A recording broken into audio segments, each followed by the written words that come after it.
रामरती की दो बहुएं थीं। बड़ी बहू का नाम रेखा था, जो देखने में काली थी। वह उसके बड़े बेटे मोहन की बीवी थी। उन दोनों की लव मैरिज थी। रामरती अपनी बड़ी बहू को उसके रंग के कारण बिल्कुल भी पसंद नहीं करते थे। उसकी छोटी बहू का नाम कमला था, जो कि उसके छोटे बेटे रवि की बीवी थी।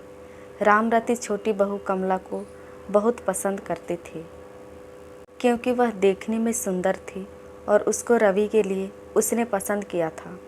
रेखा कुछ दिनों के लिए अपने मायके गई हुई थी। रामरती अपने पति से रेखा की चुगली करती है कि अगर मोहन ने मेरी बात मानी होती तो उसकी भी कमला जैसी सुंदर बहू लेकर आती। रामरती का पति भी अपनी पत्नी को समझाता था कि रंग रूप से कुछ नहीं होता, व्यक्ति के गुण मायने रखते हैं। लेकिन रामरती को कोई फर्क नहीं पड़ता था। एक दिन रामरती के छोटे बेटे और बहू ने गोवा जाने का प्लान बनाया। उनको 2 दिन बाद गोवा जाना था। अगले दिन रामरती की कमर में बहुत दर्द होने लगा। उसको डॉक्टर के पास जाना था, तो उसने अपने छोटे बेटे रवि को कहा। तो रवि ने बोला कि आज हमें शॉपिंग करने के लिए मार्केट जाना है, आप बड़े भाई के साथ चले जाइए। शाम को जब वह घर लौटे तो रामरती की तबीयत ज़्यादा खराब थी और घर पर डॉक्टर आए हुए थे। डॉक्टर ने रामरती को 1 हफ्ते बेड रेस्ट की सलाह दी। रवि के पिता ने रवि को गोवा बाद में जाने की सलाह दी। तब छोटी बहू कमला बोली कि हमने गोवा जाने का बहुत दिन से प्लान किया हुआ है। माँ जी तो रोज़ रोज़ बीमार होती है। यह कहकर चली गई। मोहन बोला, पिताजी कोई बात नहीं, मैं रेखा को कल सुबह ही बुला लूँगा।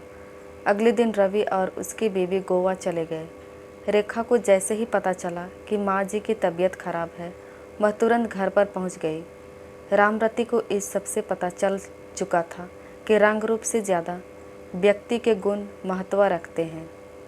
वह जिस छोटी बहू को अच्छा समझती थी, उसके गुणों ने उसको दुख पहुँचाया, जबकि जिस बड़ी बहू रेखा को वह पसंद नहीं करती थी, उसके अच्छे गुणों से वह बहुत खुश थी।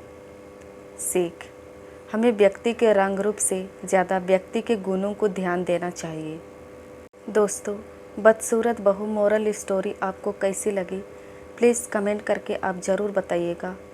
और कहानी अच्छी लगी हो तो अपने दोस्तों के साथ शेयर कीजिएगा। और इस प्रकार की इंटरेस्टिंग कहानियाँ सुनने के लिए चैनल को सब्सक्राइब ज़रूर कीजिएगा। धन्यवाद।